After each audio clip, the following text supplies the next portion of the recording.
Hello again, everyone. This is Elizabeth at the Giles County Public Library, and I am here today to show you a little tutorial on some basic photo editing. Now, as you guys know, now that we live more and more of our lives online and we have phones in our pockets and cameras that we can use at any time, at any access, we have a lot of pictures. And we would like to share these pictures with our loved ones, whether it be through email or text message, or even put images on photos on social media.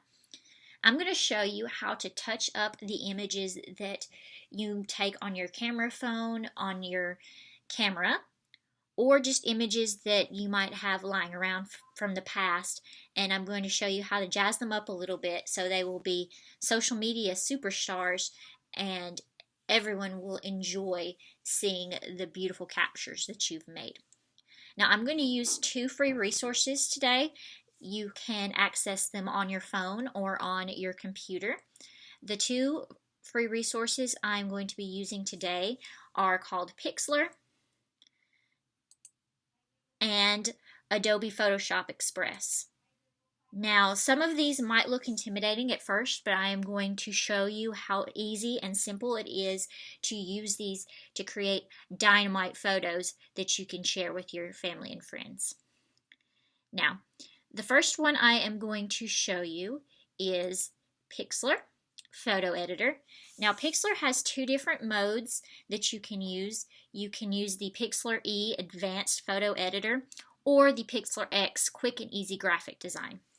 Now, the Pixlr E is as it says, more advanced option. We're not going to be getting into that today because that's a little beyond basic photo editing, and it's just not in the scope of this tutorial. But if you would like a tutorial about that, or you're interested in taking your photo editing to the next level, I would be more than happy to help you with that. However, today I'm going to be showing you Pixlr X. Now, I am going to open Pixlr X, and as you can see, there are templates and things that you can use if you would like to create a more fully realized graphic. However, I'm not going to be making a graphic today. I'm just going to be editing a picture. And there's some collage options down there as well. There's where I can look at history, templates, stock search if I want to use stock photos. And there's some tutorials down there if I want to know how to do some intricate work, or if I have a question about how Pixlr works. But instead, I'm just going to open an image from my photo collection on my computer. I'm going to go to my folder, and I'm going to pick out this image that I have prepared. As you can see, we've got a very cute dog here. He has his puppy dog eyes. He is so cute. Okay, now, the first really tip that I can give you today about photo editing is garbage in, garbage out, which basically means that if your photo is not that great to begin with, the quality isn't good, the lighting isn't good, there's not too much that you're going to be able to do to save it. So before you get into this, you want to choose a photo that is already a good example of proper lighting and color and sharpness. As you can see, this is a very good photo to edit because it's very light. The natural light really hits the subject well, and there's a good range of color and depth here in this picture. And you also want to make sure that your picture is fairly large. This is a pretty large picture. You don't want it to be too large because sometimes you can find that awkward to edit with, but if it's too large, Pixlr will give you an option to resize it before it opens. Now, let's get started. As you can see, there's lots of different things here. You can choose a layout and template. You can add text if you would like. You could add an element such as an overlay, a border, or a shape. Or you can add another image if you would like to add a collage element to it. However, I'm just going to stick with the basic photo adjustments today. If for some reason I wanted to crop or rotate this picture, I could do so. I don't really see any need to right now, but you could change the height or the weight or the width, excuse me, not the weight of the photo. That would be very strange. That would be a photo diet. And you could also straighten the picture if it was a little off kilter. Cutout is a cool option, but really there's no purpose for it right now. You could, if you wanted to do a shape, you could do a shape of a heart or a circle. I'll just show you, just to show you. See, that would create a small circle type image. You could use that for an icon or something on your computer, but that is not what I'm going to be doing today. Let's see, we're going to undo that because that's not what I wanted to do. You'll notice down here at the bottom there is an undo and a redo option, and you can use that very liberally. Now, adjust and filter is my favorite that you can find here. Now, Pixlr has some great options for filters and adjusting the light and the contrast of your photo. This photo is actually pretty good on its own, but what I really like about Pixlr is the ability to adjust the photo. Get in there and just really get the nitty-gritty details and show off some cool color. Okay, and the cool mode that I like is called Auto. As you can see, it really didn't do a whole lot, but it kind of went in and saturated the colors a little bit more.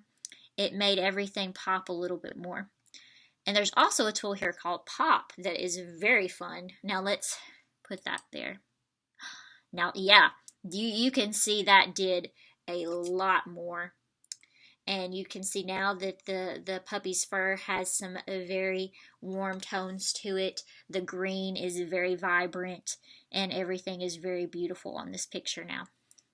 Now you can go in and play with these settings individually after you've done that to kind of fine-tune your image. If you don't like it so saturated, you could down the saturation. Everything is a slider, so all you have to do is just move it to one side or the other. If you want to make the temperature warm or cool, if you want to add a particular tint or hue, you can do that. There's also the addition of light, so you can change the brightness and contrast, exposure, change blacks and whites and highlights.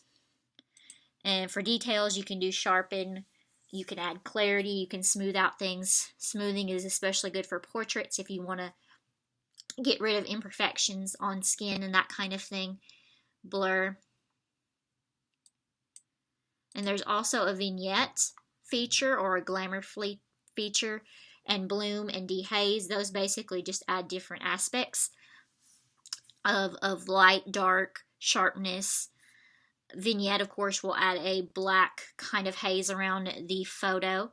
When we'll just do that just a little bit to add some more depth. I like that. That makes it that gives it some dimension. There's toning as well as feel, so you could add some different colors and tones to your picture. Alright, so I'm done with that and I'm going to apply. And you can see, there we go. Now we can go to effects. Effects will just add some more filtered looks to our photos. If you're familiar with Instagram, you probably are kind of familiar with filters and effects already.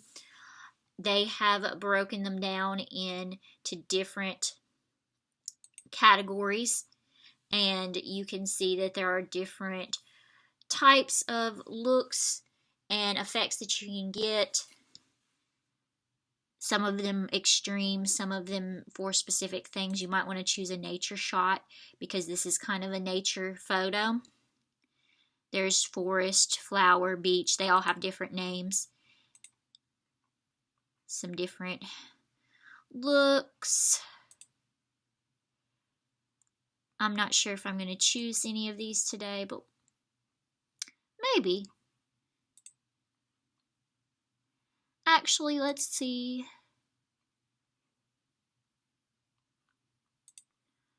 Let's see, I think I might go with a retro.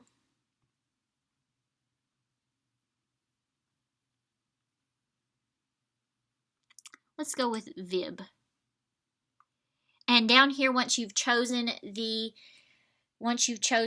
filter or effect, you can bring the strength down or up. This is a little too strong for me, so I'm going to make the strength of it maybe about 30. There. That still retains the original strength of the image, but it just gives it a little bit more pop. I like it. So I'm going to apply, go down here and hit apply. All right, our picture is coming along very well here. Let's see. There's a Liquify tool. I don't particularly need to use that today, but if you wanted to, you could use that to modify your picture a little bit and change the shape or structure of an item in your picture. There's several options here. You can swirl left, swirl right, enlarge. Let's try enlarge just to have some fun. And you can change the size of your brush a little bit. See, we can make the puppy's eyes a little bit bigger. I'll give him some sad eyes. There we go. He looks like a little pound puppy now. But yeah, that's not quite what we're doing today, but you are more than welcome to play with that. Here, we'll undo that. Give him his normal eyes back.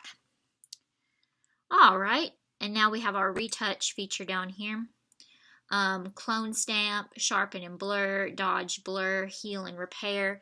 That's just basically, again, to do some touch-up work on images that might have some imperfections, if you want to remove something from the background, or if there's some issues with skin in a portrait, or just basically anything that might require a little fine detail work. But we're not going to worry about that today because our picture is fine as it is. Now the last option here is to draw, and if you are familiar at all with anything like MS Paint or any other painting programs on your computer, this is just similar to that. You can use a brush tool or a pen tool or a shape tool to create little icons and drawings and doodles on your picture. You could say, hello, I will draw a heart. But again, I think we're fine with what we've done here. We don't need that. So now we are ready to save and get this picture on to the social media, or send it along in an email, or just print it even if we wanted to. We will go down here to save. It will give us several options here. You can save it as a JPEG, which is a good idea, but if you're going to do it as a JPEG, which is a file type, as well as the PNG or PXD, a JPEG is usually a good option for social media, though there will be a little compression and a little bit of noise on it as far as the quality. You will see a tiny bit of reduction in quality. However, you can change it to low quality, medium quality, or high quality, and they all have their purposes. I would stick with medium or high for social media, but if for some reason you need to send a picture to somebody who does not have a very strong internet connection, you could always use the low quality. My favorite is PNG, because it always has very good quality. Some browsers do not support it, though that is very rare these days. And PXD is just another option. I would not use it or bother with it, but you could if you wanted to. Alright, and then when you are ready, you can just hit download and it will save to your computer. That was Pixlr. It is a very simple to navigate, very simple to use browser website, and you can use it on any device. Now I am going to show you how to use the Adobe Photoshop Express online photo enhancer. Now, Photoshop is kind of the Cadillac of photo editing. It's the industry standard. However, it can be expensive, and I wouldn't really recommend the full program to someone who is just doing this for a hobby or just doing this to have photos to put on their social media. The free options are fine. Now, Adobe Photoshop Express offers a free online photo enhancer, which is what I'm showing you. You do not have to download anything, and you do not have to join. However, if you do choose to create a free account, you can do so. The link is here. This is the full link. I will try to put this in the video description box. Okay, so you see that we've got the website here, and I'm going to select the Edit a Photo option.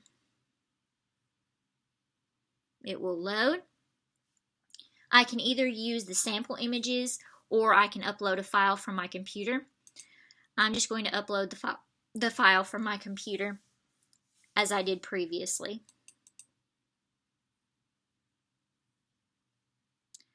There we go. This is really cute. Here he is, still looking adorable. Now, one thing I really like about the Adobe Photoshop Express website is that if you go to resize, it has a lot of different things that you can fiddle with, and it also has a very good table here on how to choose what size to crop your photo or resize your photo if you choose to print something, and it will show you good quality and best quality, and it will show you the corresponding photo size. Now that is really cool, and I think that's very useful for folks who might want to get copies of any photos that they edit. Another thing that is very cool here is that it will automatically, under crop and straighten, give you different aspect ratios to use for different social media. Now, all social media has different specifications. Instagram, of course, you guys are familiar with. If you're familiar with that, you know that it has to be square, versus other things have different sizes. But what's really cool is you can actually set it to automatically crop to the size that you need for a particular purpose. So let's say I want to create a Facebook page banner for something, and I want to use this picture. If I go under the Facebook aspect ratio, it will show me some different options. I can either choose a Facebook profile, a Facebook profile cover, or a Facebook event cover. I'm going to choose Facebook profile cover, and it will automatically show me what size I need to do to achieve that best effect for a Facebook profile cover. And I can, of course, take this little frame here and I can move it up and down. I can change my pictures, cropping. Let's do it right there. Let's say we're going to get his eyes in there. So all I have to do down here is go to crop image.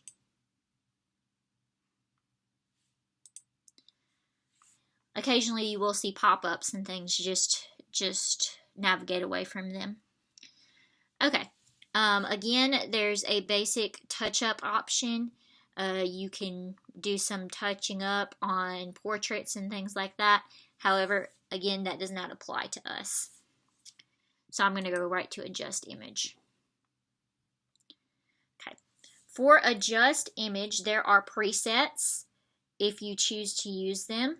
They have popular presets up here, the ones that people have used the most.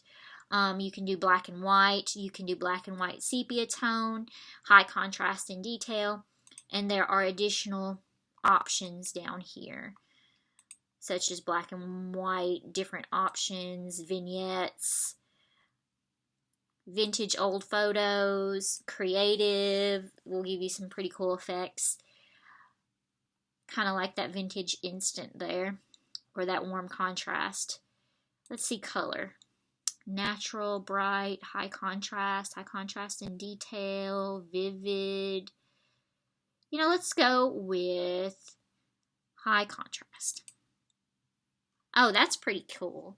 It gives us some pretty good dark colors and some pretty good light values, and it really makes the colors kind of pop out.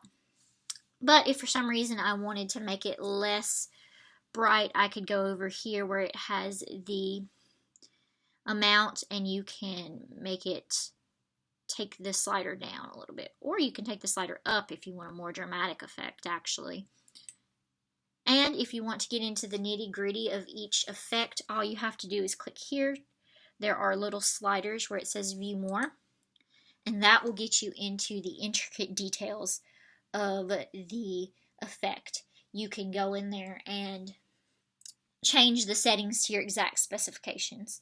So if you wanted more highlights, if you wanted more shadows, you want to change whites or blacks, you could do so. And let's see, we'll go down here to color.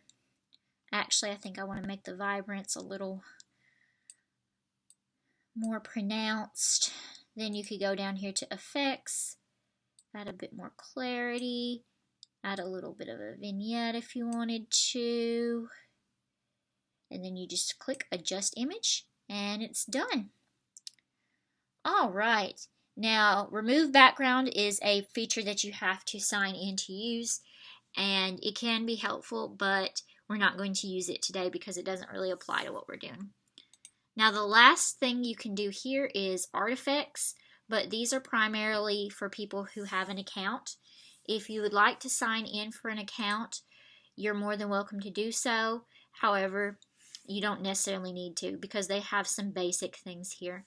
Like invert colors, pixelate, halftone, color halftone, posterize, color cycle. Generally, you won't use these because they can look a little hodgepodgey, or they can look strange for the effect that you're trying to get if you're just trying to have a simply edited photo. But they have their place if you're doing like a cartoony image or you want something that has a cool effect on it. You can use that. Let's see posterize what it looks like. Yeah, see, that's not too much of a crazy effect. All right, and now we are ready to download our picture. All we have to do is go up here to download. Again, there are the options to change the quality and change the file type. For this particular purpose, I believe that Facebook requires you to use a JPEG for your cover photo, so I would save this as a JPEG, and then I could upload it onto my Facebook as the cover image, and I would already have that nice pre-made banner that's ready to go in there. All right, and of course, there's several things that you can do, and you can change the file name if you choose to. Or not, you can leave it as it is. All right, thank you guys for coming to my tutorial. I hope that you have enjoyed this little glimpse into photo editing, and I hope that it has been helpful for you and you can put it to good use. I'd love to see your images that you've edited, and I hope that you find it fun and relaxing to kind of tweak the images and get the best result. I've always enjoyed photo editing, and I think that it can be fun once you have the right resources. All right, I'm going to try to remember and link the websites that I used today into the description box of this video, as well as I think I'll try to put this image maybe in the description box as well. That way, if you would like to use this image to test and see if you can get some of the results that I got, or if you would like to try and get some different results, you can have the same test image that I used. Okay, thank you. I hope that you enjoyed. Please remember to complete the survey at the end of this video, and I hope that you come back for more tech tutorials with us at the Giles County Public Library. All right, bye-bye.